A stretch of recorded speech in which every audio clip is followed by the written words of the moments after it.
नमस्कार। जैसे कि आप लोग जानते हैं कि वर्ल्ड मलेरिया डे सेलिब्रेट किया जा रहा है। ऐसी स्थिति में हमें किस तरह से प्रिकॉशंस रखना चाहिए ताकि हमें मलेरिया डेवलप ना करें, ये बहुत इम्पॉर्टेंट है।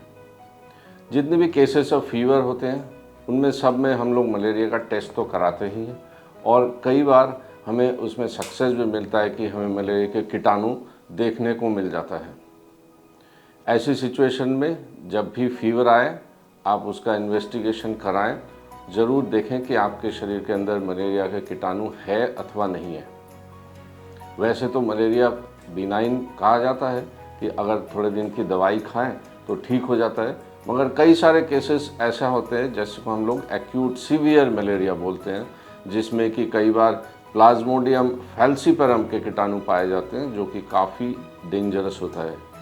कई सारे पेशेंट्स प्लाज्मोडियम वाइवेक्स टाइप के कीटाणु में भी सीरियस हो जाते हैं।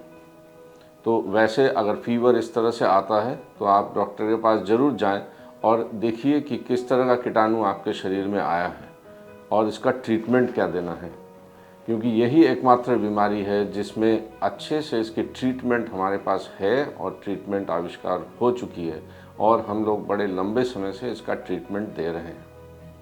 प्रॉब्लम जो हम लोग आजकल फेस करते हैं वो रेजिस्टेंट मलेरिया की, क्लोरोक्विन रेजिस्टेंट मलेरिया, यानी कि जो इनिशियल दवाई हम लोग बोलते हैं वो आजकल काम नहीं करती है, उसमें हमें ज़्यादा दिक्कत आती है।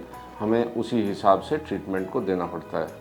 वैसे तो और भी कई सारी दवाई हमारे पास है जिसको हम आसानी से दे सकते हैं। कई बार पेशेंट बहुत ज़्यादा सिक हो जाता है। ऐसे पेशेंट जिसके साथ और भी कोई बीमारी जुड़ी हुई हो, एक बार सिक हो जाए तो बहुत प्रॉब्लम हो जाती है। पेशेंट कई बार होश खो बैठता है। तो कई सारे प्रॉब्लम शरीर के अंदर आती है जिसमें कि किडनी में इन्वॉल्वमेंट हो जाता है, ब्रेन में इन्वॉल्वमेंट हो जाता है। ये सारी कॉम्प्लिकेशंस इसमें होते हैं। तो समय रहते हुए अगर इसका ट्रीटमेंट सही ढंग से किया जाए तो मलेरिया जो है 100% क्यूरेबल डिजीज़ है। सो हमें ट्रीटमेंट को अर्ली स्टार्ट करना चाहिए और जैसे भी बेस्ट ट्रीटमेंट पॉसिबल है वो लेना चाहिए। हाइड्रेशन मेंटेन करना, पानी बराबर पीना बहुत इम्पॉर्टेंट फैक्टर है। डिहाइड्रेशन इन सारी चीज़ों को, द सिम्टम्स को बढ़ा देती है। तो हमें उस चीज़ को राइट फ्रॉम डे वन यही देखना होगा कि हाइड्रेशन अच्छे से मेंटेन रहे। बाकी जो भी दवाई डॉक्टर आपको प्रिस्क्राइब करेंगे उसको लें। मलेरिया 100% क्यूरेबल है, सो डेफिनेटली हम लोग इसका अच्छे से ट्रीटमेंट कर सकते हैं। बहुत बहुत धन्यवाद।